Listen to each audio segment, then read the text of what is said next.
Assalamualaikum warahmatullahi wabarakatuh. Shalom, Om Swastiastu, Namo Buddhaya, salam kebajikan. Perkenalkan, saya Muhammad Ikram, mahasiswa Fakultas Hukum Universitas Syah Kuala.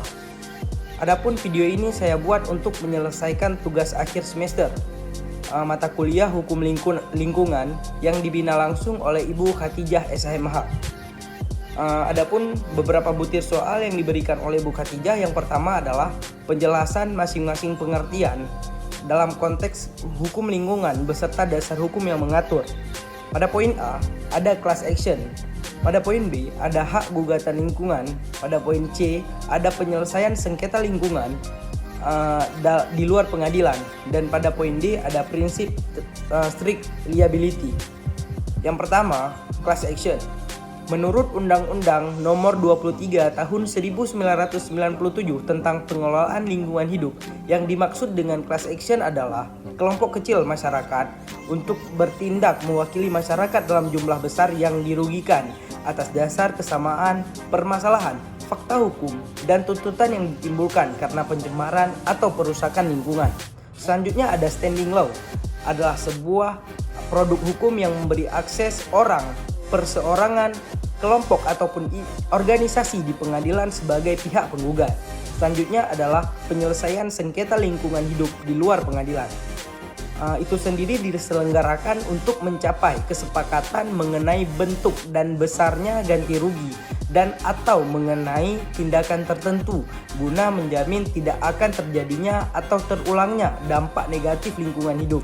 Selanjutnya ada prinsip tanggung jawab mutlak atau strict liability, yang merupakan gagasan yang disampaikan dalam Undang-Undang Nomor 32 Tahun 2009 tentang perlindungan dan pengelolaan lingkungan hidup.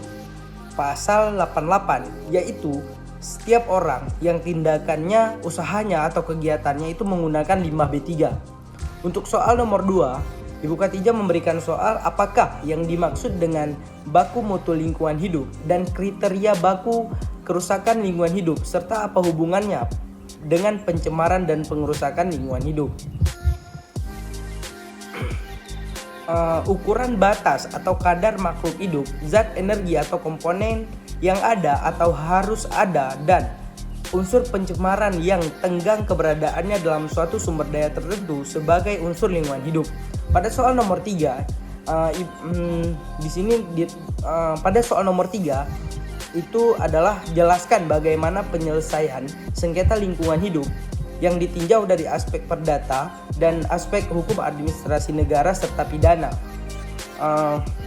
Dalam penegakan lingkungan hidup, apabila ditinjau dari sisi perdata, yaitu mencakup pemerintah dan masyarakat, ganti rugi, tanggung jawab mutlak, pengajuan gugatan, hak masyarakat dan organisasi lingkungan hidup untuk mengajukan gugatan.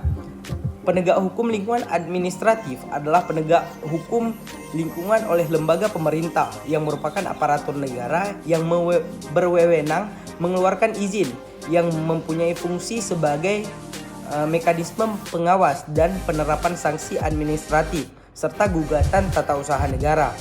Selanjutnya ada dua alasan mengapa sanksi pidana itu diperlukan. Pertama, sanksi pidana selain dimaksud untuk melindungi kepentingan manusia, juga melindungi kepentingan lingkungan, karena manusia tidak dapat menikmati harta benda dan kesehatan dengan baik jika persyaratan dasar tentang kualitas lingkungan kualitas lingkungan yang baik itu tidak memadai. Mungkin hanya sekian. Terima kasih. Assalamualaikum warahmatullahi wabarakatuh.